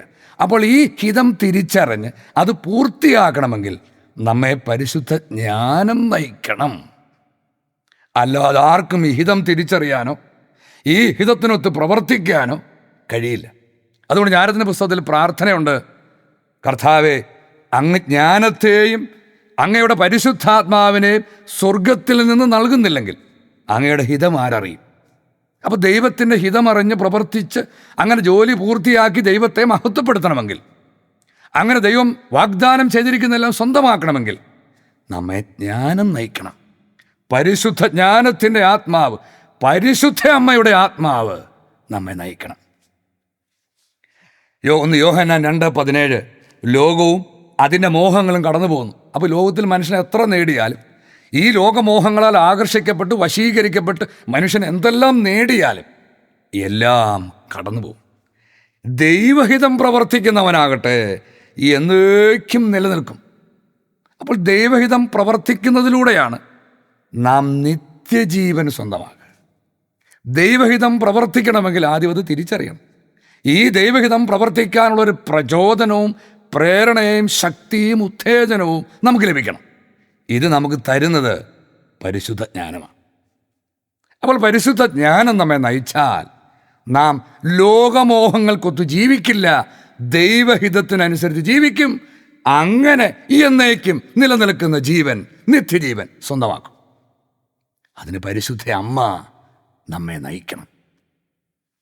ജ്ഞാനം 14:5 ഇവിടെ ദൈവത്തിൻ്റെ ഒരു വലിയ ഗ്യാരണ്ടി നമുക്ക് തരിക. അങ്ങയുടെ ജ്ഞാനത്തിൻ്റെ പ്രവർത്തികൾ നിഷ്ഫലമാകരുതെന്നത് അങ്ങയുടെ ഹിതമാണ്. അപ്പോൾ ദൈവത്തിൻ്റെ ഹിതമാണ് ദൈവപുത്രി പരിശുദ്ധ ജ്ഞാനത്തിൻ്റെ ഒരു പ്രവൃത്തിയും നിഷ്ഫലമാകില്ല. അപ്പോൾ പരിശുദ്ധ അമ്മയുടെ നിയന്ത്രണത്തിന് കീഴിലാണ്, പരിശുദ്ധ അമ്മയാണ് നമ്മെ നയിക്കുന്നതെങ്കിൽ, നാം ഈ പ്രവൃത്തികൾക്ക് കീഴിലാണെങ്കിൽ, നാം അമ്മയുടെ നുഖത്തിന് കീഴിലാണെങ്കിൽ നമ്മുടെ ഒരു പ്രവൃത്തിയും നിഷ്ഫലമായി പോകില്ല. ഇത് ദൈവപിതാവ് മക്കൾക്ക് നൽകുന്ന ഗ്യാരണ്ടി. ബാറൂഖ് 3:14. അതുകൊണ്ട് എന്ത് വേണം? ജ്ഞാനവും ശക്തിയും വിവേകവും എവിടെയുണ്ടെന്ന് അറിയുക. അപ്പോൾ ജ്ഞാനം സ്വന്തമാക്കാനുള്ള ഏറ്റവും ആദ്യത്തെ ഒരു സ്റ്റെപ്പാണ് ഈ ജ്ഞാനം എവിടെയുണ്ടെന്ന് അറിയണം. ആരിലൂടെയാണ് ദൈവം നമുക്കിത് തരുന്നതെന്ന് പറയണം. ഈ ജ്ഞാനത്തിൻ്റെ ഉറവിടം പിതാവാണ്. എന്നാൽ അവിടെ നമുക്ക് ഈ ജ്ഞാനം ഒഴുക്കി തരുന്നത് ജ്ഞാനത്തിൻ്റെ ആത്മാവിലൂടെയാണ്. അതുകൊണ്ട് ജ്ഞാനവും ശക്തിയും വിവേകവും എവിടെയുണ്ടെന്ന് അറിയുക. ദീർഘായുസ്സും ജീവനും സമാധാനവും കണ്ണുകൾക്ക് പ്രകാശവും എവിടെയുണ്ടെന്ന് അപ്പോൾ നീ ഗ്രഹിക്കും, അല്ലാതെ ഗ്രഹിക്കില്ല. സുഭാഷിതങ്ങൾ 8:35-36. അതുകൊണ്ട് ജ്ഞാനം പറയുക, എന്നെ കണ്ടെത്തുന്നവൻ ജീവൻ കണ്ടെത്തുന്നു, കർത്താവിൻ്റെ പ്രീതി നേടുകയും ചെയ്യുന്നു. അപ്പോൾ ദൈവത്തിൻ്റെ പ്രീതി നേടാൻ ഏറ്റവും ശ്രേഷ്ഠമായ മാർഗമാണ് ജ്ഞാനത്തെ കണ്ടെത്തുക, ജ്ഞാനത്തെ സ്വന്തമാക്കുക. എന്നാൽ എന്നെ കൈവിടുന്നവൻ തന്നെ തന്നെ ദ്രോഹിക്കുന്നു. ഇത് ഈ കൈവിടുന്നവർ ഇപ്പോൾ തിരിച്ചറിയില്ല, ഭാവി സംഭവങ്ങൾ തെളിയിക്കും. എന്നെ വെറുക്കുന്നവൻ മരണത്തെയാണ് സ്നേഹിക്കുന്നത്, ജീവനെ അല്ല. അപ്പോൾ ജ്ഞാനത്തെ വെറുക്കുന്നവൻ ജീവൻ സ്വന്തമാക്കില്ല, നിത്യജീവൻ, ദൈവത്തിൻ്റെ ജീവൻ സ്വന്തമാക്കില്ല. യേശുക്രിസ്തു നമുക്ക് നൽകിയിട്ട് പോയ വാഗ്ദാനമാണ് നിത്യജീവൻ. ഈ നിത്യജീവൻ നാം സ്വന്തമാക്കണമെങ്കിൽ ജ്ഞാനത്തെ സ്നേഹിക്കണം, ജ്ഞാനത്തെ മുറുകെ പിടിക്കണം, ജ്ഞാനത്താൽ നയിക്കപ്പെടണം. ജ്ഞാനം 3:11. ജ്ഞാനവും പ്രബോധനവും പുച്ഛിച്ചു തള്ളുന്നവൻ്റെ നില ശോചനീയമാണ്. എപ്പോൾ? അന്ത്യവിധി ദിനത്തിൽ. എല്ലാ പ്രവൃത്തികൾക്കും ദൈവം പ്രതിഫലം കൊടുക്കുന്ന ദിനത്തിൽ അവൻ്റെ നില ശോചനീയമാണ്. ഇപ്പോൾ എത്ര സക്സസ്ഫുള്ളാണ്, അവന് വിജയിച്ചു എന്ന് കാണപ്പെട്ടാലും അവൻ്റെ നില ശോചനീയമാണ്. അവരുടെ പ്രത്യാശ വ്യർത്ഥവും പ്രയത്നം നിഷ്ഫലവുമാണ്. അത് തെളിയിക്കപ്പെടും. അവർ പ്രത്യാശിച്ചിരിക്കുന്നതൊന്നും അവനെ നിലനിർത്തില്ല, അവന് ജീവൻ നൽകില്ല, അവന് സമൃദ്ധി നൽകില്ല, അവന് നിത്യമായ ഐശ്വര്യം നൽകില്ല, അവന് ദൈവം ഒരുക്കിയിരിക്കുന്ന സ്വന്തമാക്കാൻ അവനെ കഴിവുറ്റവനാക്കില്ല എന്ന് തിരിച്ചറിയുന്ന ഒരു സന്ദർഭമുണ്ടാവും. അവർ ഉണ്ടാക്കുന്നത് നിരുപയോഗവുമാണ്. അപ്പോൾ ജ്ഞാനമില്ലാത്തവൻ എന്തുണ്ടാക്കിയാലും അത് നിരുപയോഗമാണ്. പ്രിയപ്പെട്ടവരെ, അതിന് ഞാൻ സൂചിപ്പിച്ച പോലെ പരിശുദ്ധ അമ്മയെ നിരാകരിക്കുന്നവരുണ്ട്, പരിശുദ്ധ അമ്മയ്ക്കൊരു സ്ഥാനവും ദൈവം കൊടുത്തിട്ടില്ല എന്ന് പറയുന്നവരുണ്ട്, അമ്മയെ വെറുക്കുന്നവരും നിന്ദിക്കുന്നവരുമുണ്ട്, അമ്മയെക്കുറിച്ച് വികലമായ കാഴ്ചപ്പാട് ഉണ്ടാക്കുന്നുണ്ട്. തങ്ങളുടേതായ അറിവുകളുടെയും റിസർച്ചിൻ്റെയും അല്ലെങ്കിൽ തങ്ങളുടേതായ ദൈവശാസ്ത്ര വിശകലന അടിസ്ഥാനത്തിൽ ഒത്തിരി കാഴ്ചപ്പാടുണ്ടാക്കി വെച്ചിട്ടുണ്ട്. അതൊക്കെ ശരിയാണെന്ന് കരുതിയിരിക്കുന്നവർ. പരിശുദ്ധ അമ്മയെക്കുറിച്ച് മാനുഷികമായ കാഴ്ചപ്പാട്, യേശു ക്രിസ്തുവിനെ പോലെ തന്നെ പരിശുദ്ധ അമ്മയെ മാനുഷികമായി കാണുന്നവരാണ് ഇവരെല്ലാം. ഈ മാനുഷിക കാഴ്ചപ്പാട് മുഴുവൻ തെറ്റാണ്. അപ്പോൾ മാനുഷികമായി കാണുന്നവർ അല്ലെങ്കിൽ അപൂർണമായ കാഴ്ചപ്പാടുള്ളവർ ഇനി അമ്മയെക്കുറിച്ചുള്ള കാര്യങ്ങൾ ഗ്രഹിക്കാൻ കഴിയാത്തവർ, അങ്ങനെ അനേകം ആളുകൾ ഇന്ന് ലോകത്തിൽ നമുക്ക് കാണാം. പ്രഭാഷകൻ 6:22. ജ്ഞാനം അവളുടെ പേര് സൂചിപ്പിക്കുന്ന പോലെ ഏറെ പേർക്കും അപ്രാപ്യമാണ്. ആ യാഥാർത്ഥ്യം നാം തിരിച്ചറിയണം. പരിശുദ്ധ ജ്ഞാനം ഏറെ പേർക്കും അപ്രാപ്യയാണ്. പിന്നെങ്ങനെ അവളെക്കുറിച്ച് ഗ്രഹിക്കും? പിന്നെങ്ങനെ ജ്ഞാനത്തെ അറിയാൻ കഴിയും? പിന്നെങ്ങനെ ജ്ഞാനവചസ്സുകൾ ഗ്രഹിക്കാൻ കഴിയും? അപ്പോൾ ജ്ഞാനവചസ്സുകൾ ഗ്രഹിക്കാൻ കഴിയാത്തത് കൊണ്ട് ജ്ഞാനം അപ്രാപ്യമാണ്. യോഹന്നാൻ 12:38-41. അതിന് കാരണമുണ്ട്. യെശയ്യാ പ്രവാചകൻ പറഞ്ഞ വചനം പൂർത്തിയാകേണ്ടതിനാണ് ഇത്. കർത്താവേ, ഞങ്ങളുടെ സന്ദേശം ആര് വിശ്വസിച്ചു? സദ്വാർത്ത എന്ന സന്ദേശം ആര് വിശ്വസിച്ചു? കർത്താവിൻ്റെ ഭുജം ആർക്കാണ് വെളിപ്പെട്ടത്? അതുകൊണ്ട് അവർക്ക് വിശ്വസിക്കാൻ കഴിഞ്ഞില്ല. യെശയ്യാ വീണ്ടും പറഞ്ഞിരിക്കുന്നു, അവർ തങ്ങളെ കണ്ണുകൊണ്ട് കാണുകയും ഹൃദയം കൊണ്ട് ഗ്രഹിക്കുകയും അങ്ങനെ അവർ എന്നിലേക്ക് തിരിഞ്ഞ് ഞാനവരെ സുഖപ്പെടുത്തുകയും ചെയ്യാതിരിക്കേണ്ടതിന്, ഞാനവരെ രക്ഷിക്കുകയും ചെയ്യാതിരിക്കേണ്ടതിന് അവിടുന്ന് ദൈവം അവരുടെ കണ്ണുകളെ അന്ധമാക്കുകയും ഹൃദയത്തെ കഠിനമാക്കുകയും ചെയ്തു. അവൻ്റെ മഹത്വം കാണുകയും അവനെപ്പറ്റി സംസാരിക്കുകയും ചെയ്തുകൊണ്ടാണ് യെശയ്യാ ഇന്ന് ഇങ്ങനെ പ്രസ്താവിച്ചിരിക്കുന്നത്. അപ്പോൾ ദൈവം കണ്ണടച്ച് കളഞ്ഞവർക്ക്, ദൈവം ചെവി മന്ദീഭവിച്ച് കളഞ്ഞവർക്ക്, ദൈവം ഹൃദയം കഠിനമാക്കിയവർക്ക് ദൈവജ്ഞാനമായ പരിശുദ്ധ അമ്മയെക്കുറിച്ച് ഒന്നും ഗ്രഹിക്കാനോ അമ്മയെ സ്വീകരിക്കാനോ കഴിയില്ല. ഈ യാഥാർത്ഥ്യം നാം ദൈവമക്കളെങ്കിലും തിരിച്ചറിയണം. പ്രഭാഷകൻ 24:1 ജ്ഞാനത്തിൻ്റെ വാക്കുകൾ അവൾക്ക് തന്നെ പുകഴ്ചയാണ്. അപ്പോൾ പരിശുദ്ധ ജ്ഞാനത്തിൻ്റെ ഓരോ വാക്കും അമ്മയുടെ പുകഴ്ചയാണ്, അമ്മയെ മഹത്വപ്പെടുത്തുന്നതാണ്. തൻ്റെ ജനത്തിൻ്റെ മധ്യത്തിൽ അവൾ മഹത്വമാർജിക്കും. യേശുക്രിസ്തുവിനെ കുറിച്ച് പറയുമ്പോൾ ഗബ്രിയേൽ ദൂതൻ ജോസഫിനോട് പറയുന്നുണ്ട്, അവൻ തൻ്റെ ജനത്തെ അവരുടെ പാപങ്ങളിൽ നിന്ന് മോചിപ്പിക്കും. അവൻ തൻ്റെ ജനത്തെ അവരുടെ പാപങ്ങളിൽ നിന്ന് മോചിപ്പിക്കും. ഇവിടെ പരിശുദ്ധ അമ്മ തൻ്റെ ജനത്തിൻ്റെ മധ്യത്തിൽ മഹത്വമാർജിക്കും. അപ്പോൾ അമ്മയ്ക്കൊരു ജനമുണ്ട്, അമ്മയുടെ മക്കൾ. എൻ്റെ മക്കൾ എന്ന് പരിശുദ്ധ അമ്മ വിശേഷിപ്പിക്കുന്ന ഗണം. ആ ഗണത്തെക്കുറിച്ച് അനേകം കാര്യങ്ങൾ പരിശുദ്ധ ബൈബിളിൽ എഴുതപ്പെട്ടിട്ടുണ്ട്. അമ്മ എൻ്റെ മക്കളെന്ന് വിശേഷിപ്പിക്കുന്ന ഗണം, അവരുടെ മധ്യത്തിലാണ് പരിശുദ്ധ അമ്മ മഹത്വമാർജിക്കുന്നത്.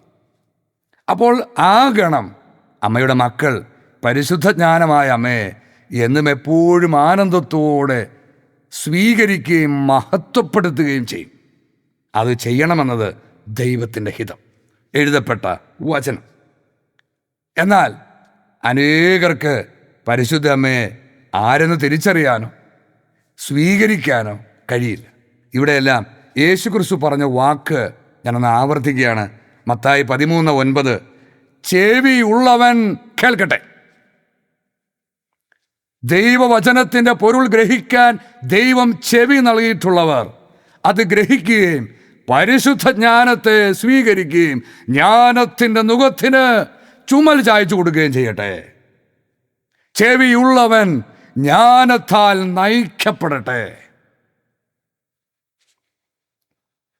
അല്ലാത്തവരുടെ പുറകെ യേശുക്രിസ്തു പോയില്ല. നമുക്കറിയാം, യേശുക്രിസ്തു പറഞ്ഞത് ഗ്രഹിക്കാൻ അനേകരുണ്ട്.